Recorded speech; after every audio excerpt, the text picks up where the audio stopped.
بسم اللہ الرحمن الرحیم۔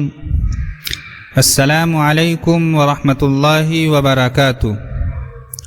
معزز ناظرین، الحمدللہ حیات طیبہ صلی اللہ علیہ وسلم سیریز کا ایک تہائی سفر طے ہو چکا ہے۔ آج آپ کی خدمت میں حیات طیبہ صلی اللہ علیہ وسلم سیریز کی 11ویں قسط کے ساتھ میں حاضر ہوں۔ آج کی قسط میں بھی حسب معمول 3 سوال و جواب، یعنی سوال و جواب نمبر 31، 32 اور 33 پیش کیے جا رہے ہیں۔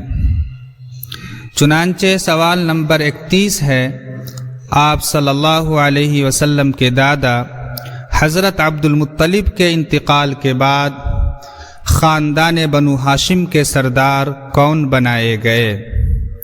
اس سوال کا جواب اس طرح ہے کہ آپ صلی اللہ علیہ وسلم کے دادا حضرت عبد المطلب کے بعد آپ کے چچا زبیر بنو ہاشم کے سردار بنائے گئے اور 13 سال تک سردار رہے۔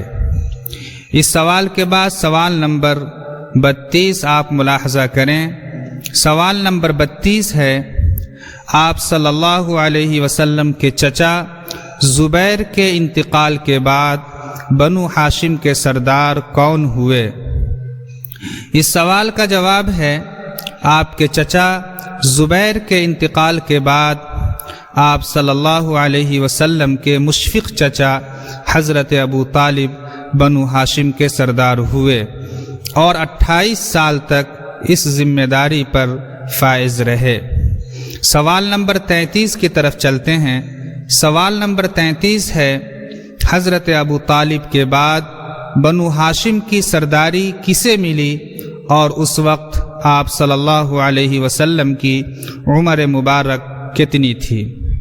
اس سوال کا جواب ہے، حضرت ابو طالب کی وفات کے بعد ابو لہب کو بنو ہاشم کی سرداری ملی اور اس وقت آپ صلی اللہ علیہ وسلم کی عمر مبارک 50 سال تھی۔ محترم ناظرین، اللہ کے فضل سے آج کے سوال و جواب بھی مکمل ہوئے۔ آپ سے گزارش اور درخواست ہے کہ پیارے نبی صلی اللہ علیہ وسلم کی سیرت کو آپ عام کیجئے، ایک ایک دوست تک پہنچائیے۔ میں آپ کا شکر گزار رہوں گا۔ والسلام علیکم ورحمۃ اللہ وبرکاتہ۔